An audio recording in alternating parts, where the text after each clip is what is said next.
So, I heard you want to join ArtFight, actually get your account going and looking pretty and cute. I got you. Just a month before. Before we begin, hi, welcome back, and if you're new here, hi, I'm Kaz, your extraterrestrial star painter, and I hope you enjoy your stay at my humble video abode. Let's get on with today's topic. Now, what is ArtFight and how does it work? As you may or may not know, ArtFight is a month-long online art game that takes place every July. Participants upload their OCs onto the ArtFight website and are randomly assigned to one of two themed teams like Team Bloom versus Team Wither, or Team Vampire versus Team Werewolves. You can choose though, so don't worry. These teams define your username color during that year, so you can tell each other apart.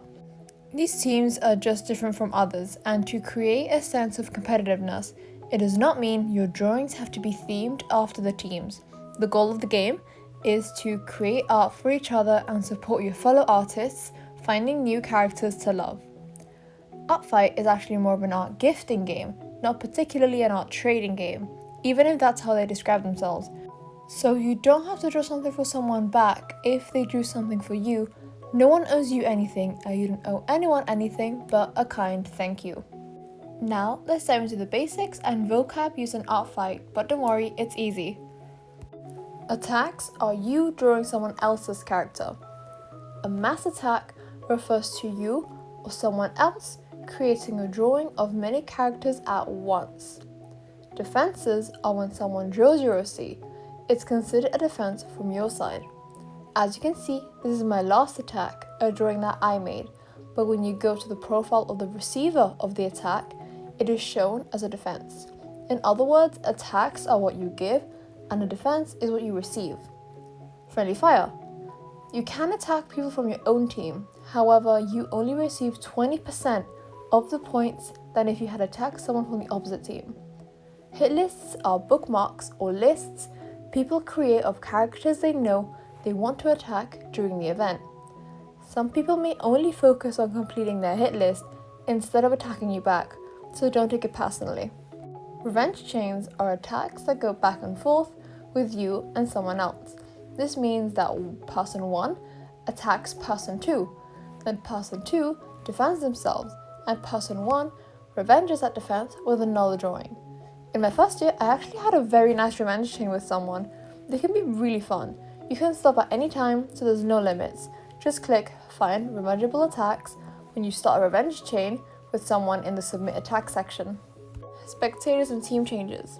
If you don't feel like playing competitively, you can spectate, meaning you can still watch and track progress, but you cannot attack or contribute points. However, you are still welcome to join a team later on during the month. You're also allowed to switch teams only twice or spectate at any time from the settings menu. Now, this is an incredibly important rule. You cannot begin attacks before July. No sketches, no completed pieces, or anything. If you were to do this, you'd be disqualified and banned. However, if you really want to make a drawing of someone else's character, like right now, you can still do it and send it to them privately, but you cannot use this drawing in the event to gain points. Speaking of points, the point system. I've actually been asked by people who don't participate, how are the points decided? A mod? A third party? Well, no, my friend, it is you! When you submit an attack, you get a little drop-down menu for the following categories: type, finish, color, shading, and background.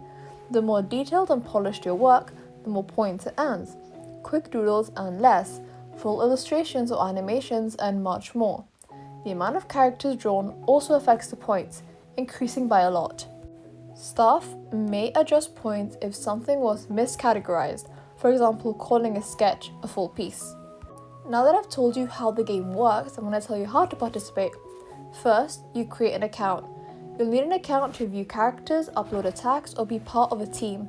Sign up ahead of time. There's no need to wait until July. Make sure you keep your login secure and accessible because you can only have one account. Then, customize your profile. Under the profile drop-down menu, you can write an introduction, list your preferences, like whether you do revenge attacks or friendly fire, and link your social media. The statistics and achievement sections track your progress throughout the event.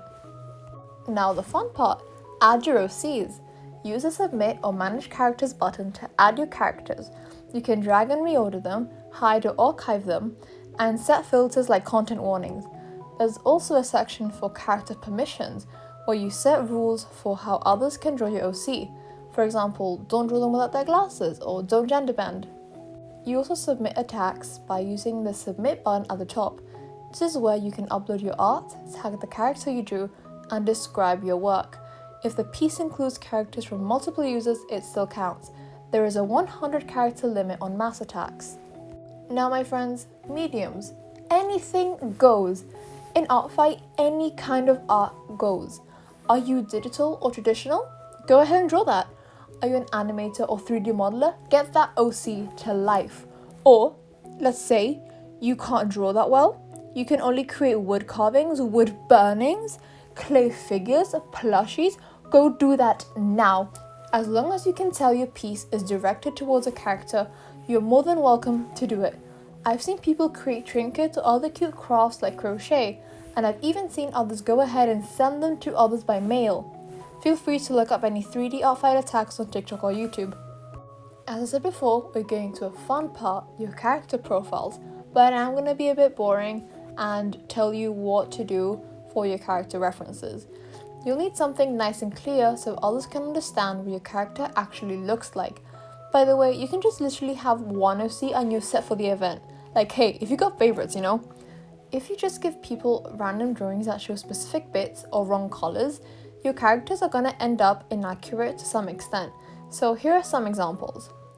Preferably, there's no shading, or if you do, add the raw color palette somewhere in there. This is so people can pick the colors correctly without being affected by lighting. If there are any hidden parts of the design, make sure to add side and back view. If your OC has many outfits, go ahead and put those in too. Somewhere in the character profile, make sure to add features of your character that are supposed to be there so people don't confuse them for art style features. For example, double colored eyes. Also, please make sure your references are relevant and useful. You can only add up to 6 images at a time, and the sizes have to be small enough for the website to support them.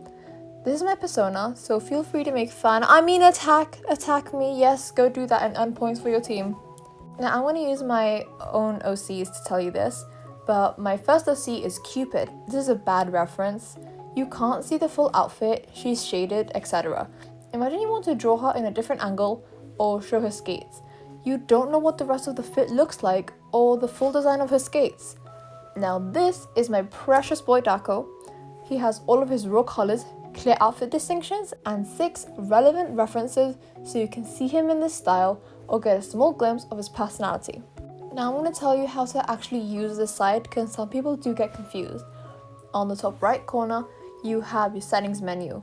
You can search users by going into your own profile, at the top link, erasing your username and put the username of the person you are looking for.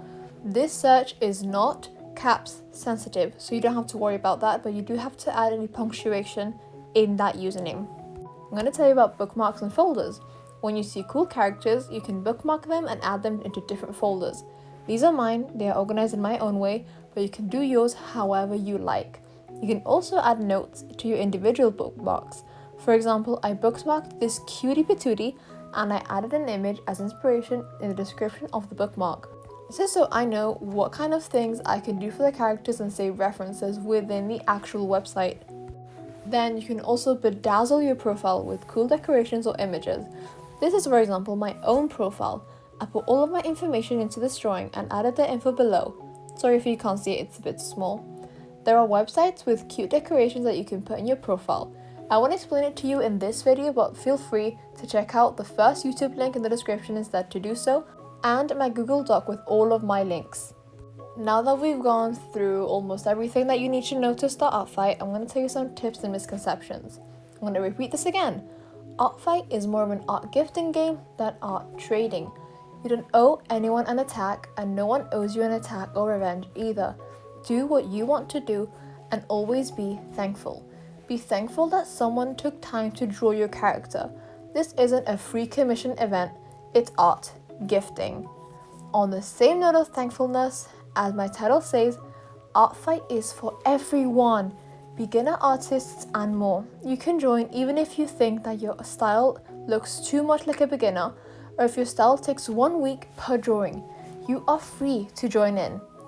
Now, I want to tell you about some site limitations. ArtFight is a small operation run by volunteers, funded by a lot of donations and merch. Image sizes are limited. Profile pictures must be 100 by 100 pixels or smaller, and things like animations may need to be hosted externally due to storage constraints. You can go to sites like Tumblr or Imgur. You can also go to things like filters and content settings, where you can choose what kind of content you want to see or avoid, for example, body horror or sensitive themes. Filters can either blur content with a warning or block it entirely from your view. You can also join the official Discord for updates, feedback, or help. It's the place to be. It's a hub for the community and a great place to find quick answers. I linked it below as well. In my final notes, there are some things that I didn't mention, so please feel free to go onto other people's YouTube videos for more information. For example, you may find people who explain how to code your profile, give you ideas, etc. Please make sure to go into the ArtFight website and read up on the rules and other things in case you'd like more information or news posts that might interest you. Below, I'm linking all of the things that I think might be useful to you. Thank you so much for joining. I hope you the best of luck in ArtFight this year and the year you are watching this in. Please have fun and always be thankful and be amazing.